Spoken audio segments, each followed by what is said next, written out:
Good morning. Today is Friday, March 3rd, 2017.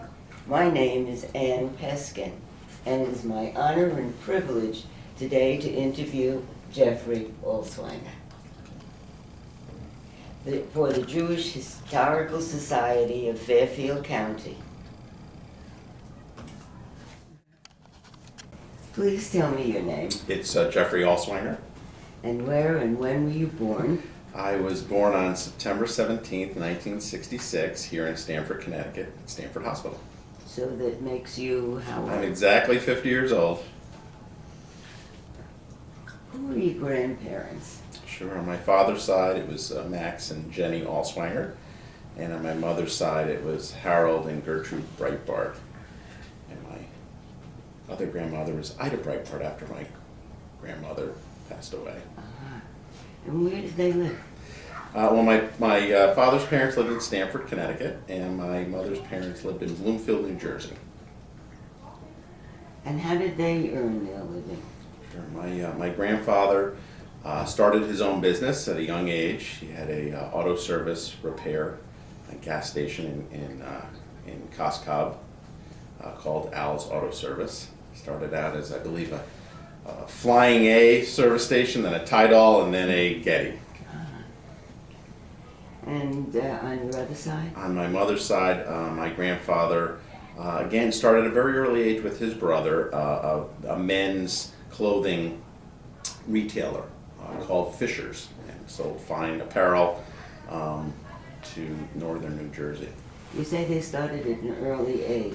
Did they go on to college? No, neither had a college education.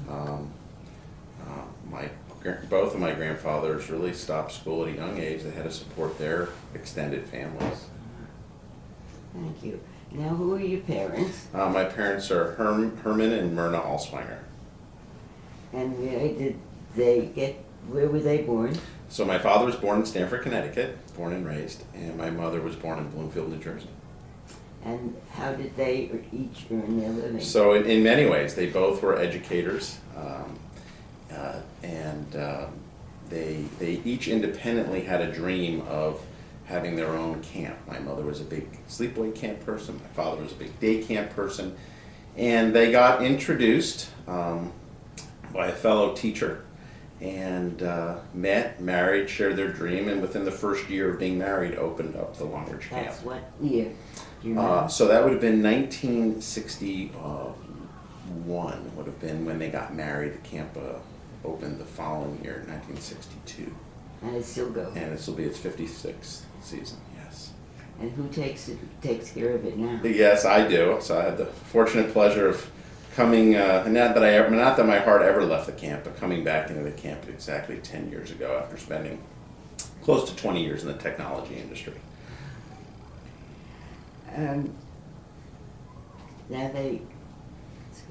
What was your family's involvement in politics or in community service? Sure. So I would say at a local level, my parents were both always involved in civic organizations, whether it was the JCC, I believe they each were on the board at various different times, or volunteering in other aspects of the community. And my father specifically was involved in politics on the Board of Representatives both in the 1960s and then back in the 1990s, representing two different districts. And probably if you were talking to him, one of his claims to fame, and appropriately so, would have been the city's acquisition of the Sterling Farms property, when he was the Parks and Recreation Chair of the Board of Representatives and was kind of the key person driving that acquisition under Mayor, the just late Mayor Bruno Giordano. Very politically sensitive acquisition, probably cost Mayor Giordano his position as mayor the following year, but thank God for Stamford that property exists. And on the 13th hole you'll see a plaque dedicating the service of Mayor Giordano and also my father's contribution to that. So. I know your mother was also involved with Mercas. Yes, she's very involved in many organizations, both many that I was involved with, and many others. She was one of the early people in the local community to embrace CPR back in the days when it was considered possibly voodoo science, and she had to convince people that this was the right thing to do, and she trained hundreds and hundreds of people in the area, which was hard to do as a non-physician back in the 1970s. Yeah. What was your dinner conversation? Sure. Well, I'm an only child, so it was a very adult conversation, and I would say it always focused around children, the growth of children, educationally, socially, emotionally. A lot of talk about education, as you can imagine, where things were going great, where things were not going great. Dad was what, guidance? So my father retired out of Stanford High School after 35 years. He spent his entire career there, and he was the department head of guidance, and also for about 25 years was the head basketball coach at Stanford High. So he's a strong sports tradition as well. And my mother retired after maybe 32 years in the system. She took some years off when I was born. And she was initially a phys ed teacher, and then got her master's and advanced degrees and went into middle school guidance. Now, where did you go to college? I went to the University of Pennsylvania and graduated in 1988. And what was your major? Economics. And did the education there help you in your political views? In reflecting on that, I think it did. It did because it was a time where it was very embraced that you should hear different political views from different people, people you agree with, people you disagree with. You were encouraged to attend speeches by both, and I think that was very formative in being able to understand, even if you didn't agree with someone, where they might be coming from. It was a little ironic, but I do believe one of the genesis of the current politically correct environment that we may live in may have started at Penn. At least that's one of the assertions during the time I was there. But that was certainly not my experience. You weren't involved in any kind of politics at college? Never involved in politics ever. I would say when I was running for office that I had never served as my treasurer of my 5th grade class, or any class, or never involved in any kind of political leadership at all through elementary school, secondary, college, or even young adult. So I came into that very late. Who were your political heroes when you were growing up? So when I was coming of age, it was I would say the one memory that I have that created some really wonderful feelings for me was Governor Grasso. I was a young child, but she was such a vibrant, of the people person that captured my attention, and also as a young child, the tragedy of her loss while in office. That was very tragic, and I remember the reactions and emotions of adults making an impact on me. If you were going to talk about politics, how would you define it? I view this maybe a small p, so trying to bring people together, right, of varying different views to try and get things done. It doesn't appear to be the current approach, but that's how I have always viewed it, as opposed to Republican and Democrats and labels. When did you decide to go into politics? So I decided a few months before I ran for the Board of Education, and I ran in the year 2010. Actually, it would have been 2009 maybe, was the campaign. And I always wanted to do something of significance to give back to the community, but had never thought about politics as being that. I served on the board of the JCC as a young adult, and loved those memories and contributions, but I wanted to do something more. And at the time, my children were going through the school system. I saw some of the good things that were happening. I saw some of the not as good things, and I just had a feeling that we could be better and should be better, and particularly being more responsive. I would say I didn't go into it willingly. Ellen Camhigh, right, who was such a tremendous force, tried to convince me to do it. Whether it was true or not, but I believe her because everything she said came from her heart, said that I said no to her more than anyone ever in politics. I said definitively no to her on 3 separate occasions, to which she got very exasperated at me. And she said, Jeffrey, I have Dan Malloy, he's running for governor this year. I have, Richard Blumenthal, George Jepson, I mean the list, William Tong, the list goes on and on and on. No one has said no to me these many times. And of course my response to her, because she could be very persuasive, was, but Ellen, none of those knew you as a child. Right. You never cooked. I'm sure you never cooked a home-cooked meal for any of those because I was a childhood friend of her older son Keith. So she laughed and commiserated that she wasn't a good cook. So I'm really a good person for putting up with her cooking. And on the 4th time that she came to me, I said, "Okay, we'll try it." What party do you belong to and why? Yeah, so Democratic Party. My parents were always part of the Democratic Party, and to be very honest with you, that's probably initially why I became a Democrat. Just because my parents were. When I was becoming an adult, it was certainly a time of Republican dominance. It was the Reagan year, beginning of the Reagan years, and certainly could appreciate a lot of the leadership that Ronald Reagan brought, but in the end, I always viewed trying to be very inclusive of everyone, and I always felt that the Democratic Party in the end was a more inclusive party, and that's where I've always come from.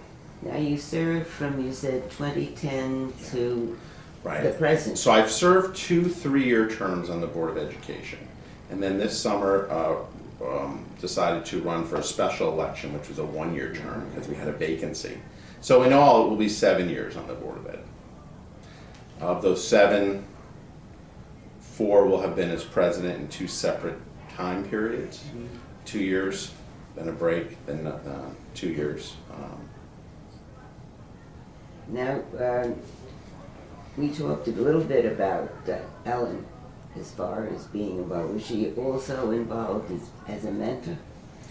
I think she was always someone I could tap for questions. When I actually ran, understandably, she was very consumed with the gubernatorial politics because Dan Malloy was running for governor, and so it was hard to always get the nitty-gritty details from her, given that the focus, understandably, was electing him. But others that were very helpful during that period of time was Dr. Polly Rao. She was on the board at that time and certainly had served in the Board of Reps and other areas of politics, and so she was very helpful to me in terms of the nuts and bolts of how to do your filings, how do you make sure you do this right, because no one else really gave that guidance. Did you face any obstacles? Obstacles in terms of running?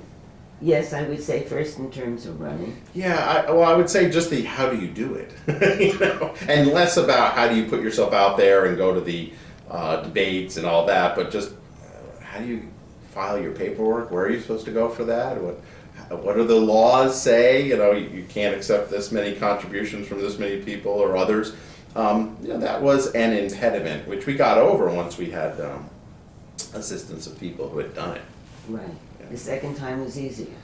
Yes, and it was also a different time period too. When I first ran for the Board of Ed, there were 8 people running for 3 spots, and there were 8 very credible people, not just people from filling other party lines.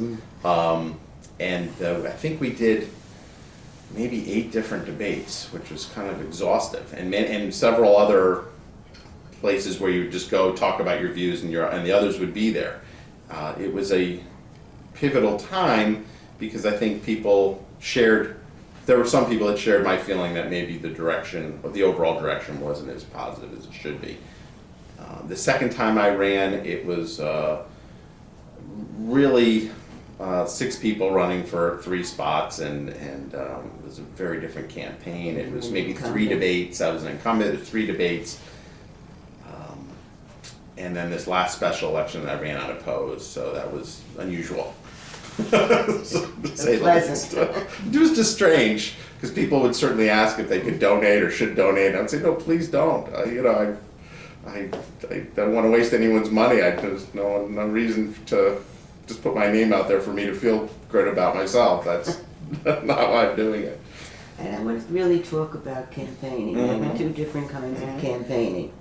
How'd you feel about campaigning? Yeah, it was odd to put yourself out there because I don't think many people have had that experience and be put on the spot and say what your views are.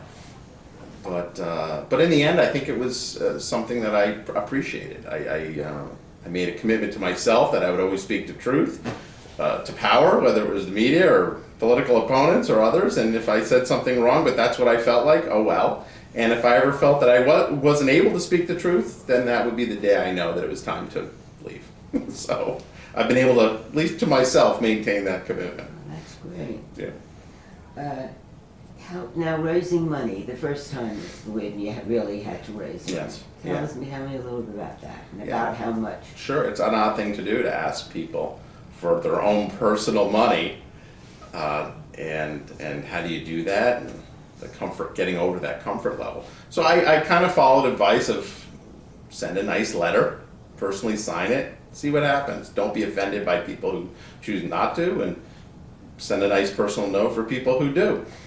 And I want to reflect. I think we raised about close to $14,000 maybe the first run, and it was certainly enough to pay for our campaign signs, did a direct mail piece, and a few other ads. And the second time I ran, I kind of just reached out to the people who had supported me the prior time, sent it to just those people, and then realized that the race was going really, really well. And I think after about $10,000 that I had raised, I actually started sending back checks, thanking people, saying, I think I've got enough covered. I don't appreciate it. I was hoping I would win because that would be embarrassing, turning back checks. And as it turned out, I had a couple $1,000s left over and donated those to various different children's funds and organizations. Did you have one of the pieces that was with the governor? Yeah, I think there was one piece that the Democratic Party did do, where it was kind of an entire slate. Right. I don't know how much that helped me, but it was interesting.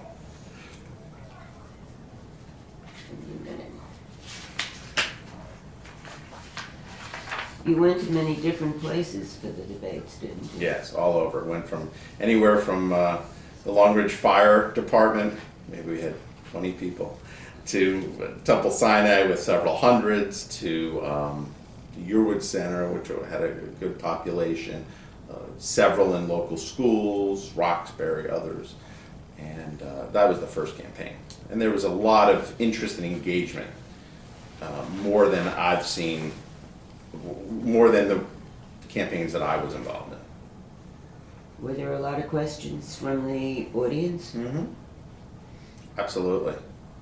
Absolutely. Lots of questions. So you had to answer them on the spot? You have to answer them on the spot. Yes. And it's obviously very different answering it as an outsider versus someone who really understands the inner workings of some things. I'm still learning the inner workings of some things after 7 years, but it was an interesting thing to do. So you did have to do a lot of preparation, a lot of research to understand what reality was, so we weren't just speaking from emotion, and making sure people could understand that you've done your research, and that's hopefully they would glean from that you've done your research for a campaign, you would do your research as you were involved. What were some of the main issues during your tenure? So once on the Board of Education, Yes. I would view it in three different major pieces. The first was I came on the board and was immediately made the labor chair by Dr. Rao, who was then the president, and of course had to get very involved in internal Board of Education workings, which were largely not public. They were the negotiations, grievances, others.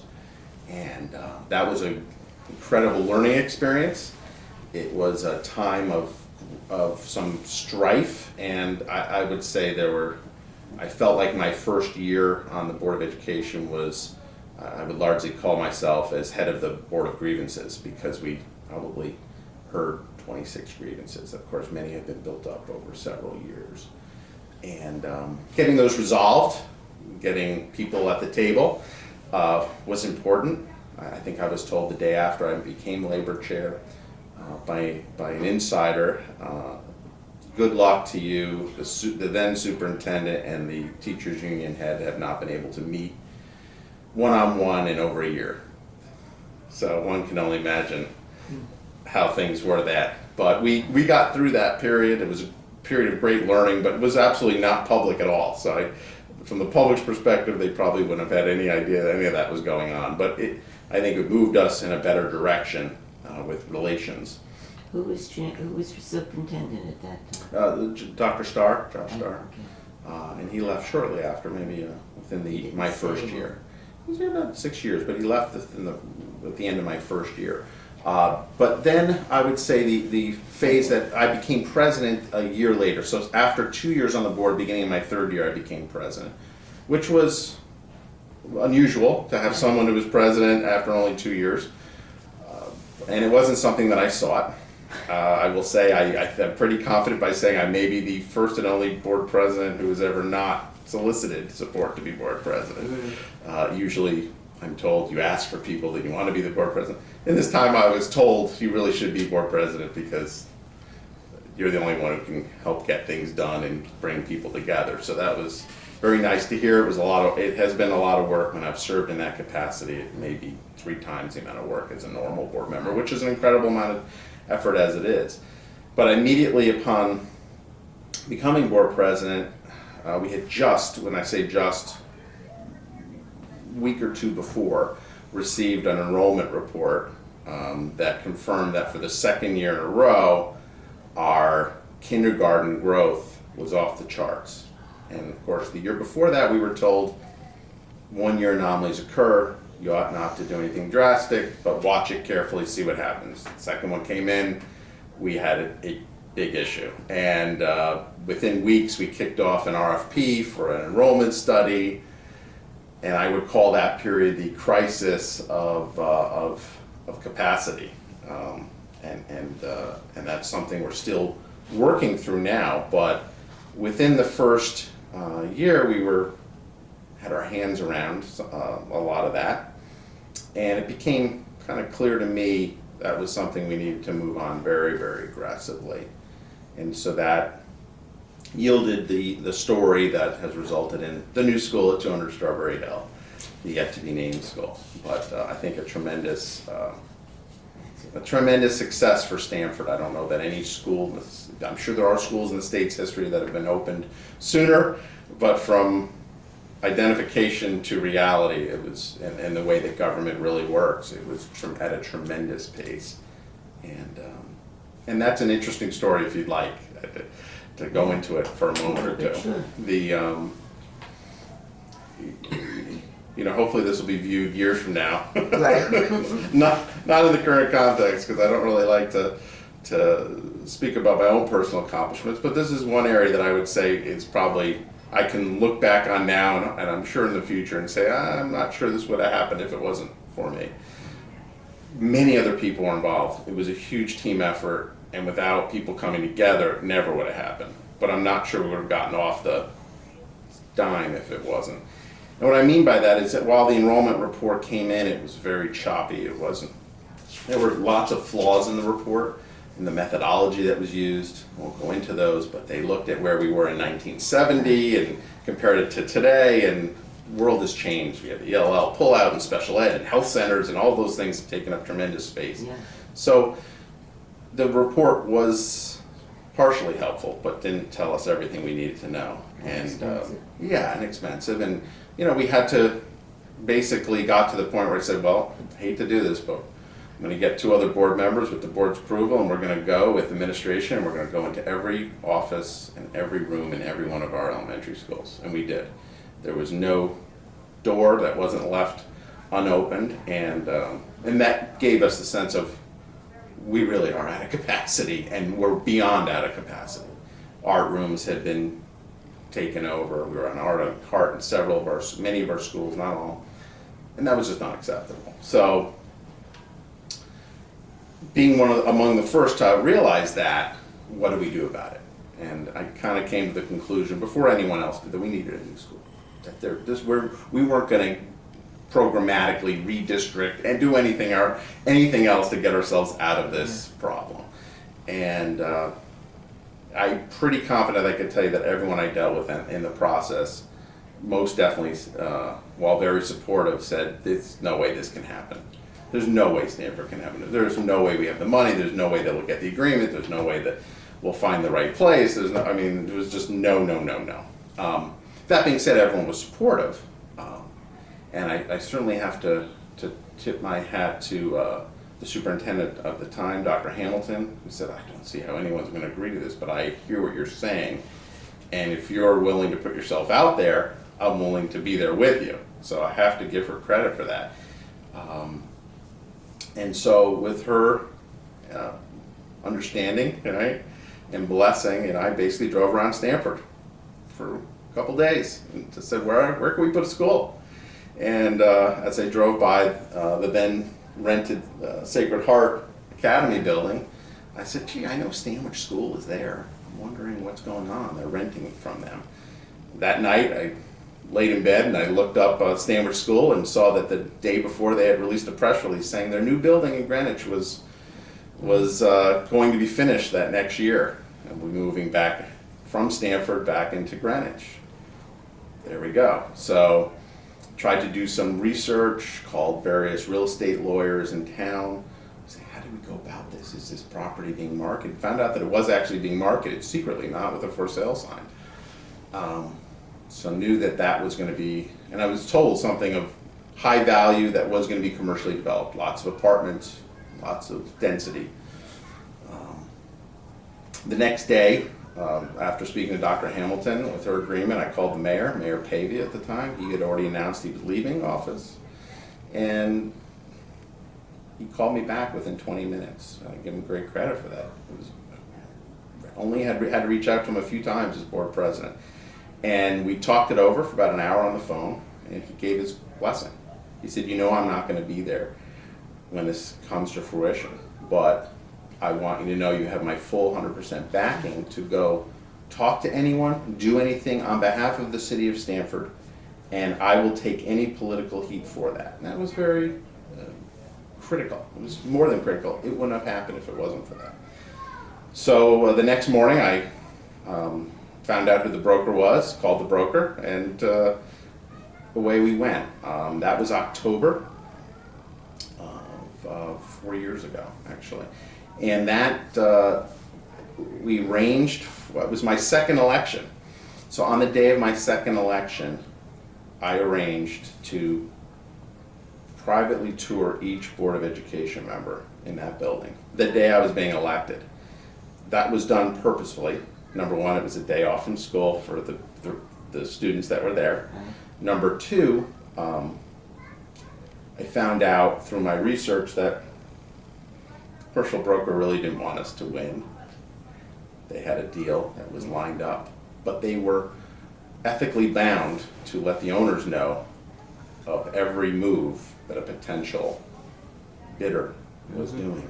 And I wanted to make it clear to the Sisters of St. Joseph's, who I met and spent time with, that we were very serious. And so it was serious that I was up for re-election. I was board president, and on election day, I was spending 3 or 4 hours of that day. I couldn't tour all 9. That would have been a violation of the Freedom of Information Act, but we could tour 2 members at a time plus me. So we did that. At the end, every board member said, I don't think this is going to happen. I think this maybe, some said it's a fool's errand. Some said, try it, but we will support it. And I said, it's important that I know you have your support. If we don't have unanimous support, I'm not going to bring it forward. And we got unanimous support for that. And that was a difficult board at that time. So to get unanimous support from those folks was very much appreciated.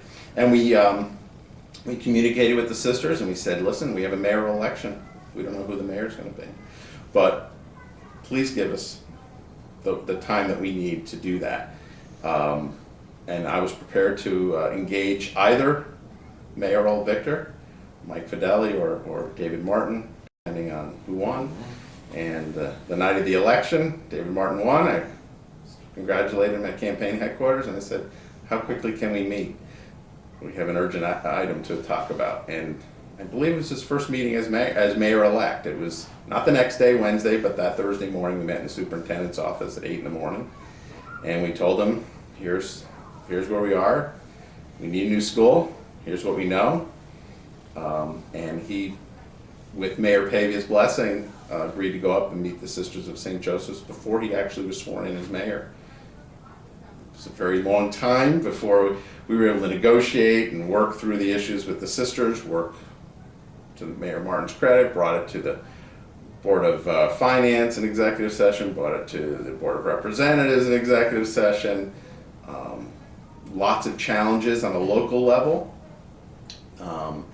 And in the end, got their agreement to purchase the property, but not build the school, because the feeling was that the city didn't have the resource to build the school. So we needed the state's help in building the school, and that kicked off a period of almost a year to get the state to agree to fund the school as what's called an inter-district magnet school, where they would pay 80% of the cost, or up to 80% of the cost of the renovation expansion. And of course that involved getting our local legislators involved. It involved direct communication meetings with the governor, and they were all very supportive, and they all came together. And to Stanford's great credit, we have a school that's opened this year for kindergarten and first graders, and we'll add a grade every year, and plans have already been developed and they're out for bid for the expansion. And it will be a great shining school that people no doubt will be coveting to get in. They already are, even though it's a hard hat school, as I call it right now. If you go there, be prepared to wear the hard hat. And that's really one of your important legacies. I hope so. So that's 2. That's 2. The third. The third, I think, is is setting things up for the future. I hope. We can only set up things so long, but I think setting the right tone. We through I would call the next crisis the crisis of confidence and the crisis of leadership in the school system, born out of multiple incidents over a period of time, but brought to a head by an incident at one of the high schools, and that caused for lots of fissures to occur. I wasn't board president at that time. I should clarify. I was board president when the incident that occurred between a teacher and a student occurred, but when everything kind of broke, I was board president, but it had already been determined. After 2 years, it was enough. It was pretty exhausting, and there were others that wanted to do it, and that was wonderful. But during that year, I became the operations chair, which was something I wanted to do because it allowed me to focus on the new school, making sure that process was moving forward, and that's what I pretty much singularly focused on. The issues occurred. We had a superintendent that had a very illustrious career, but had decided that it was time to move on, and the school system needed. That was Dr. Hamilton. Yeah. So she needed to move on, and I wished her well. And the following year, we had lots of turnover on the board. Some members resigned, some chose not to run for re-election, some were defeated. some of the long-standing issues of board members interacting with each other just came to a head. That sometimes, I guess, can happen. Coming into that with a pretty new board, I was expecting to just work through my last year on the board and leave. Would have been happy staying operations chair, but many of the new board members who I did not know, but just knew of me, individually asked me, again, not that I ever wanted to be board president, would I do that? And I at first thought it was very nice. One would take me out to breakfast and then said, oh, have you ever considered coming back and being board president? We've heard such wonderful things. And by the time, I'm a little slow, so by the time the third or fourth one said that to me, I said, oh, they must be talking to each other because this can't be a coincidence. Right. I told them I would, and I told them that this would be that would have been my last year. Right. The only thing I said was, because it was a pivotal time with the superintendent already announcing that they'd be leaving, that we really had to have a commitment to run the superintendent search process with high integrity. And while everyone may not truly agree, we all have to come out of that in a unified fashion. That was the only right way, and that's the only basis I would consider being president again. And they all did. And I think to their credit, we held it with incredible integrity. It's a tough thing to do. Tough thing. So much so that the editor of the Advocate, which never gave and doesn't always and rarely gives any accolades to the Stanford Public Schools, it's another topic for another time, commented to me that never experienced a process with such high integrity, as evidenced by the fact that no one talked about it. There were no leaks, and we called the editor the day before and said, we're happy to introduce you to the new superintendent-elect, but, embargo the story, and the next morning they met the superintendent, and that afternoon we appointed him. So it went so well last year that there was such a good chemistry on the board that somehow they convinced me to do it for this special one-year election. And I think the next, I would say, legacy, I hope, and I can't really claim this right now, but the hope is that we're setting up the right things for the future, the right trainings, the right chemistry, because it is a largely new board. There's only 2 members of 9 that have served 6 or more years. That's me. The next most senior member is 2.5 years. Yes. Yeah, so it's a lot of turnover, but we are committed. We've been doing monthly, in addition to all the other work, monthly trainings. We did one last night with the Connecticut Association of Board of Education. So we're really trying to give a lot of knowledge and history and best practices to folks that probably shouldn't be expected to have that with only a year or 2 experience before we change over. Yeah. Well, what we've been talking, so probably you've already mentioned it. What's your proudest moment in your political career? Well, I think it's definitely the culmination of the school. That there's no question. Just being on the steps of Sacred Heart and hearing stories from my uncle that he used to be the stable boy when the carriage house was actually stables, and how we've been able to preserve a piece of Stanford history that unquestionably would have been knocked down. Unquestionably would have been so altered that it wouldn't have looked, even if elements had stayed, it wouldn't have looked anything like it will. The school will be very vibrant, much bigger, but the focus will still be the historic section of the building. So that was very, very proud. Yeah. You're not going to keep the stable, are you? The carriage house will remain. It will remain.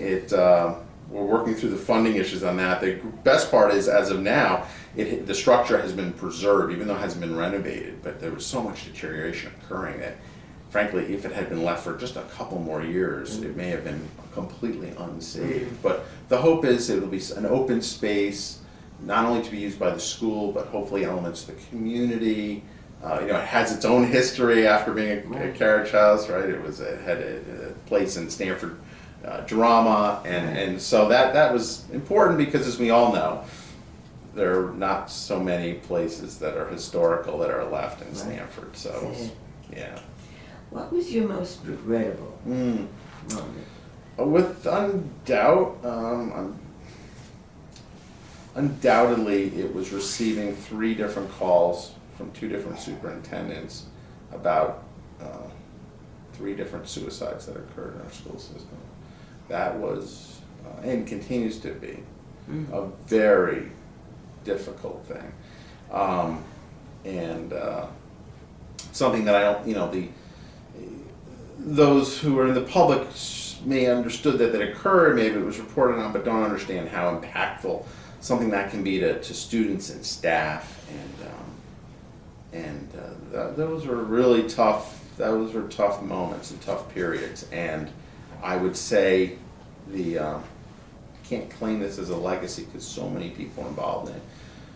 But coming off of the second one, you get a feeling of what could we have done as a school system. Is there anything we could have done? Do we have any inkling? And in some cases, the answer was no. There was no inkling.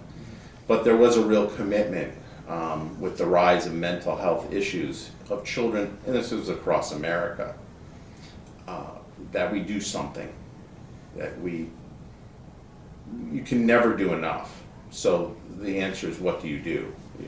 I think it's, you can't just say, well, you can't do enough, so be it. Mm-hmm. So the only thing that I thought we could do, and this is when I was president when the second one occurred, is saying we need to become a leader in mental health, and let's start with the state of Connecticut and see where that goes. And we were able to convince our city boards, which are not always kind, to the education budget, that we invest some additional monies with the thought that we would go out and receive some additional grants, which we have received. And I think we just received a very comprehensive update the other day, sadly not covered in the paper, but we are doing lots of things and starting to be recognized in the state as that leader. I don't think we're at that point yet, but we have received some monies from DCF and some others that in their challenging times are, I think, affirming that we are doing the right things and that we are trying to model what the best practices among the very few in the nation are. So the mental health team is overworked, overcommitted, but they gave an incredibly impressive update that they're feeling like they're touching many more lives and building awareness among our entire staff to hopefully prevent tragedies in the future. And that, of course, can't be our only measure, but because you don't know how many lives we've already saved. But that, no doubt, that was the hardest time. Yeah, I don't think anything could possibly compare to that. So. Now, the one question: you're Jewish. Has it been a help or a hindrance in your political career? I guess I'm naive enough to hope that at the polls it would be neither. When people go to vote, I would say this, that from a community support standpoint, the personal network standpoint, the people who supported my campaign with words or dollars, while not exclusively Jewish, I would imagine would have, if I had looked at it and run the numbers, would have been largely skewed towards the Jewish population. I think that's incredibly helpful. And I've certainly had so many members of the Jewish community say to me, I'm a Republican, I haven't voted for a Democrat in 25 years, or I've never voted for a Democrat. You're the first one. So I'm always taking that. Hopefully that's because they know me or know my family, but I'm sure there have been other Jewish candidates that were Democrats, so that I guess that would speak more to the family. But now, tell me about your children. And are they involved in politics? First of all, how many do you have? I have two children. I have a daughter and a son. My daughter is 21. She goes to the University of Delaware. She's a junior. Her name is Melanie, and she has said she would like to be a speech pathologist, focused on helping children. So that's wonderful. I think while she's involved in broader aspects of what's going on in politics, I don't necessarily see that would be a path for her, but I do see her dedicating her life to helping others. My son's name is Matthew. He's a senior at Westall High School, and I think he is someone who is very engaged in what's going on, has never put himself out there for a leadership position. So I think more of him as the way I was in high school, very in tune with what was going on, but not necessarily leading. And